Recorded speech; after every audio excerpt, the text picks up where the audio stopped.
So there's several roles and responsibilities that a tennis professional needs to do in order to execute their job really successfully and ultimately contribute towards a site that has thriving participation. So the major component of a tennis coach's or a senior tennis coach's role is the delivery of all coaching programs. So that's from beginner, intermediate to advanced. That's hot shots, young kids, it's adults. It's the full range of delivery of coaching classes. It's the delivery of holiday camps. It's the delivery of competitions and tournaments, and restringing where applicable as well. So that's probably the number one area that a coach is responsible for getting getting to a very good standard in terms of delivery across all those areas.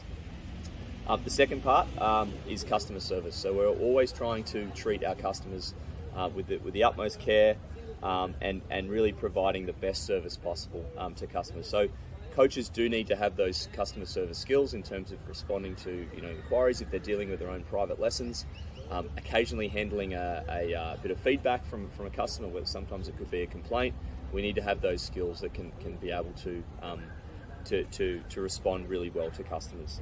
The second part is I guess you could say is sales, and we think that's a really key skill from a coaching perspective, because all of our players ultimately we want to try and get them better, and nobody really becomes good at anything if they're playing once a week. So it's a really key role for our coaches is to encourage our players to participate more.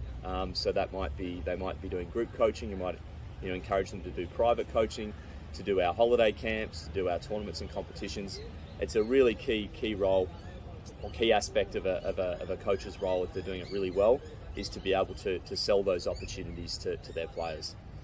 The third part is, or the next part is organisation. So coaches need to be organised. We've got attendances that need to be filled out on the app. We've got notes that need to be made. You've also got the other HR things that need to be completed as a tennis coach, from your working with children checks, your first aid. In general, each site relies on coaches to be organised. So it's a key skill. And the last one from a coaching perspective is what we call people management. So that is working really effectively with your team of coaches. So making sure you're working well together.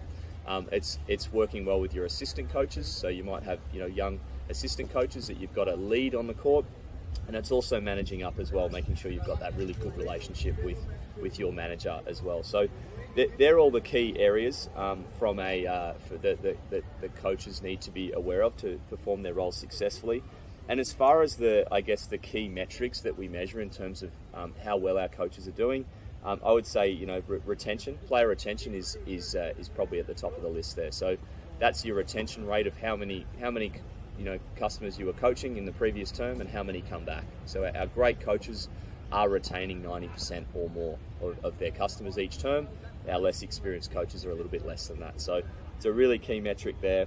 The second one is the average number of coaching hours delivered each week. So again, our strongest coaches are doing the highest number of hours because they're attracting, they're put on all the group coaching classes so they can deliver all the services, but they're also attracting a lot of private lesson customers as well. So the number of hours you do each week is a key measure of how well you're performing as a coach. And the third one is how much your students are progressing through the program. So going from red to orange to green, but also how much they're progressing as a player into tournaments as well. So our strongest coaches we see, they have most of their players competing in the club tournaments. And some of the coaches that maybe aren't progressing their students as much don't have as much of that tournament participation. So they're I guess our three metrics and our responsibilities, and hopefully that makes sense.